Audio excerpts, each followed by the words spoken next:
In 1960, you were named full producer at NBC. Were there other women in your position at that time? No, there were no other women. No other women producers in the networks. Ann Black worked for me. She went on to ABC after that. I gave her her first job in television. She had been working for the Rockefellers, and she turned her job over to a girl named Nancy, who became Nancy Kissinger. She met Kissinger, who was also working for the Rockefellers at that time.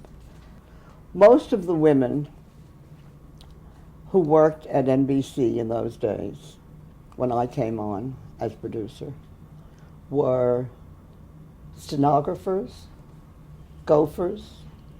On rare occasions, they worked their way up to researcher.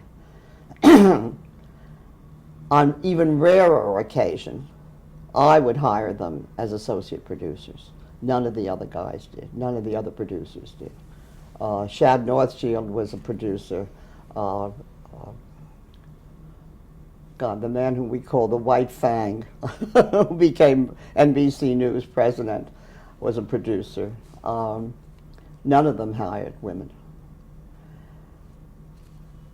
I organized the women who were working as stenographers, gophers, coffee carriers, researchers. And most of these women were college graduates with really extraordinary credentials to have a class action suit.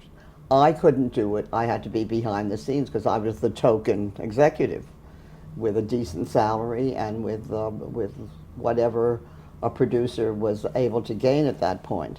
But they could. So I was behind the scenes really directing the action, and they did draw a class action suit, and we won. And as a result of that, the other two networks had to follow suit.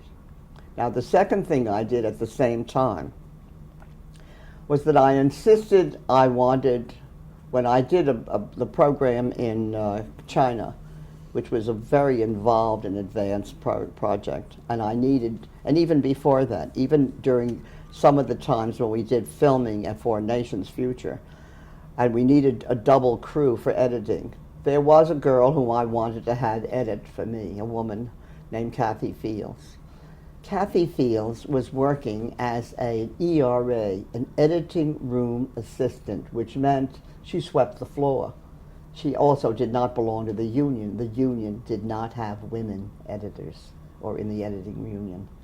And so when I did China, I said I want Kathy Field to be the second, on the second team, the chief editor of the second team. They said, you can't have Kathy Field. She's not in the union. I said, then you get her into the union. Otherwise, I'm not doing that film. And so they went to a Mr. Oxnan, I will never forget his name because I stuck pins in his doll, and said to him, you have got to put this woman in as a member of the union, because we're a union shop, and the producer insists on having her as the editor. And so that's how Kathy Field became a member of the editors union. My own daughter couldn't get into the editors union until years later. It took them that long to do that. Slowly, they allowed women to get into the directors union, into the cameraman's union, camera person's union, etc. But it was a very slow and painful process, and I'm very proud that I helped get it started.